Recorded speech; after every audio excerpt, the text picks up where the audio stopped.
अगर आपकी संख्या लोकतंत्र के हिसाब से छोटी है, अगर ताकत के हिसाब से आप रसूखदार नहीं हैं, और अगर मतदान की नजरिए से, वोट के नजरिए से आप किसी पॉलिटिकल पार्टी या किसी गठबंधन के बंधुआ मजदूर हैं, तो यकीनन लिख लीजिए, दावे के साथ बता रहा हूं, सरकार आपके लिए नहीं है। आप भगवान भरोसे हैं, ये आपको मान लेना होगा, और कहीं और नहीं तो कम से कम बिहार में आप रहते हैं, तब तो मान ही लीजिए। ये बात मैं ऐसे नहीं कह रहा हूं, पूरे प्रमाण के साथ कह रहा हूं।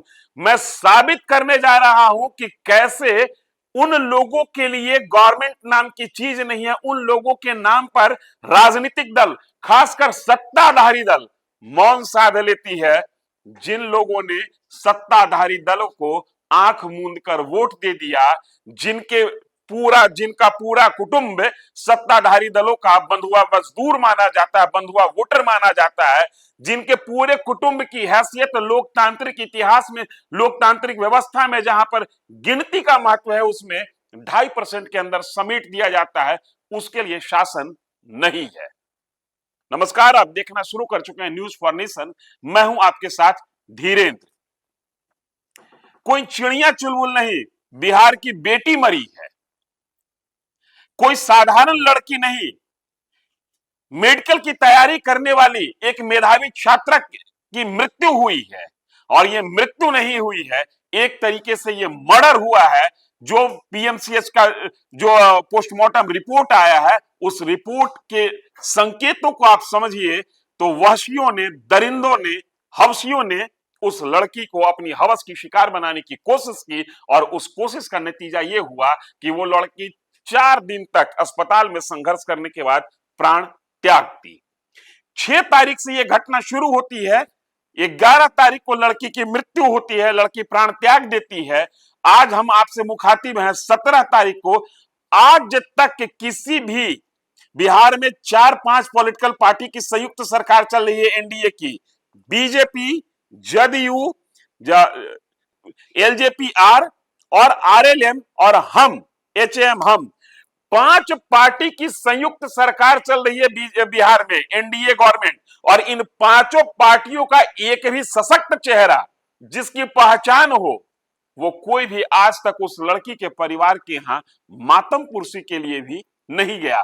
जिस समय हम आपसे बात कर रहे हैं, 17 तारीख, समय तकरीबन 1 बजे दोपहर, अभी तक मेरे पास जो जानकारी है, उस जानकारी के मुताबिक उस पीड़ित परिवार को सांत्वना देने के लिए, उस पीड़ित परिवार के ऊपर जो विपत्ति गिरी है, उस विपत्ति में धैर्य बंधाने के लिए, उस पीड़ित परिवार के साथ एकता का प्रदर्शन करने के लिए 5 के 5 सत्ताधारी दल में के किसी भी बड़े नेता के पास फुर्सत नहीं है कि वो वहां पर जाएं और पीड़ित परिवार की संवेदनाओं के साथ खड़ा होकर कहें कि इस दुख की घड़ी में पार्टी को, सरकार की बात छोड़ दीजिए, पार्टी आपके साथ खड़ी है। अफसोस होता है लोकतंत्र के इस गंदे चेहरे को देखकर। चुनाव बीते हुए बहुत दिन नहीं बीता है, गिनती के दिन अभी पार हुए हैं। 14 नवंबर को काउंटिंग हुई थी। 14 नवंबर की दोपहर होते होते प्रचंड बहुमत के साथ एनडीए की सरकार बन गई थी। बेटी बचाओ बेटी पढ़ाओ का नारा गढ़ने वाले की सरकार बन गई थी। बेटियों को घर से निकाल कर साइकिल योजना के तहत स्कूल तक पहुंचाने वाले नेता के नेतृत्व में सरकार बनी थी। और चुनाव के समय महिलाओं को आर्थिक रूप से सशक्त करने के लिए 10,000 रुपया देकर 2 लाख का ख्वाब दिखाने वाले के नेतृत्व में सरकार बनी। और उस सरकार की स्थिति यह है कि एक होनहार नाबालिग लड़की की मृत्यु हो जाती है, उसके साथ सेक्सुअल असॉल्ट होता है। पोस्टमार्टम रिपोर्ट में यह बातें आ चुकी है। उस परिवार के साथ खड़ा होने के लिए 5 पार्टियों की सरकार में एक भी बड़ा नेता नहीं पहुंचता है। क्या आप लोगों की संवेदनाएं मर गई हैं?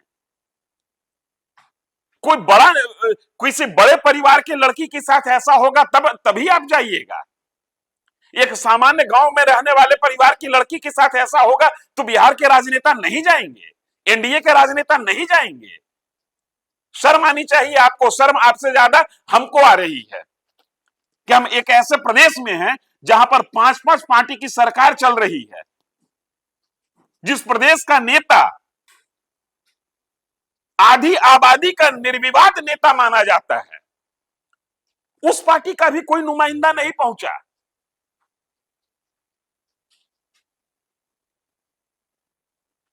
लोग कहते हैं कि राजनेताओं की चमड़ी मोटी होती है, लेकिन इस घटना ने साबित कर दिया कि आपकी चमड़ी ही नहीं, आपकी आंख की परत भी बहुत मोटी है।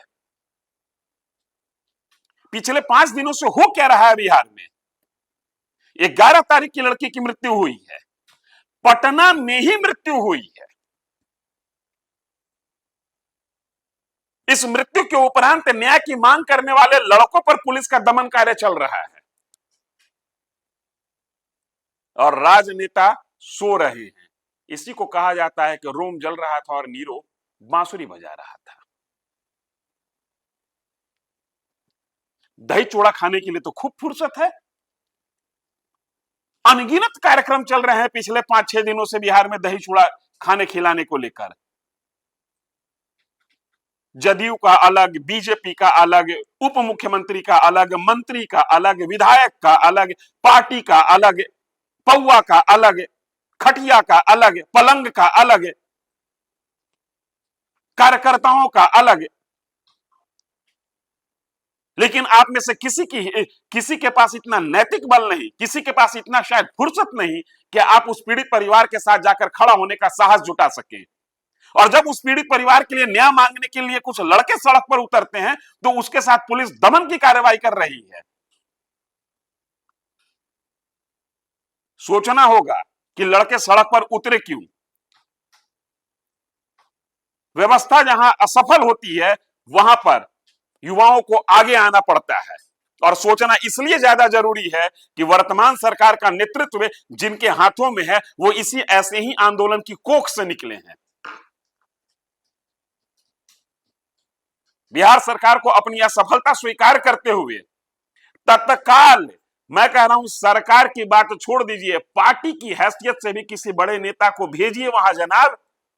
ऐसा ना हो कि राजनीति पर से, राजनीतिज्ञों पर से लोगों का विश्वास उठ जाए। उसके पहले राजनीति को संभाल लीजिए, पॉलिटिकल पार्टी को संभाल लीजिए, व्यवस्था को संभाल लीजिए। जब विश्वास उठता है तब छात्र और युवा आंदोलन करने के लिए सड़क पर उतरते हैं।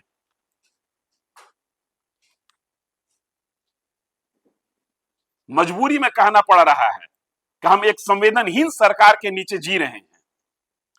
ऐसे व्यवस्थापकों के शरण में बिहार है जिन व्यवस्थापकों के पास आधी आबादी की एक लड़की जो कि डॉक्टर बनना चाह रही थी, मेधावी छात्र थी, उसका एकेडमिक रिकॉर्ड बताता है कि वो लड़की मेधावी थी, उसकी मृत्यु हुई है। अगर जो उसके साथ सेक्सुअल असॉल्ट नहीं भी हुआ है, 2 मिनट के लिए इस थ्योरी को मान भी लें, तो इतना तो कहा ही जा सकता है कि अप्रत्याशित मृत्यु हुई है, रहस्यमय ढंग से मृत्यु हुई है। अगर किसी समाज की गिनती कम होगी तो उसके साथ आप मातम पुरुषी नहीं कीजिएगा।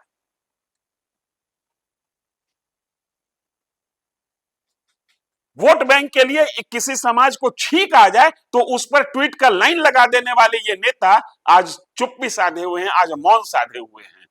और ये तब है जब वोट लिए हुए गिनती से 100 दिन भी पार नहीं किया है। दुर्भाग्य है इस प्रदेश का और ऐसी राजनीति के, लानत है। मैं ये वीडियो बनाना नहीं चाह रहा था,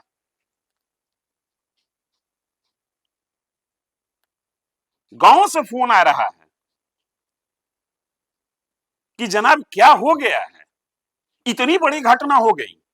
दही चूड़ा खाने के लिए नेताओं के पास फुर्सत है, हरी झंडी दिखा के कारकेट रवाना करने के लिए फुर्सत है, यात्रा पर निकलने के लिए फुर्सत है, लेकिन उस लड़की के परिवार के आंख के आंसू को पोंछने के लिए किसी के पास न रुमाल है, न हाथ है, न फुर्सत है। हाथ जोड़कर विनती कर रहा हूं नेताजी, लोगों का विश्वास राजनीति से उठने न पाए, थाम लीजिए इस पॉलिटिकल सिस्टम को, थाम लीजिए इस डेमोक्रेटिक सिस्टम को, अन्यथा एक बड़ी पुरानी लाइन है कि लम्हों ने खता की और सदियों ने सजा पाई। इस वीडियो में इतना ही, धन्यवाद।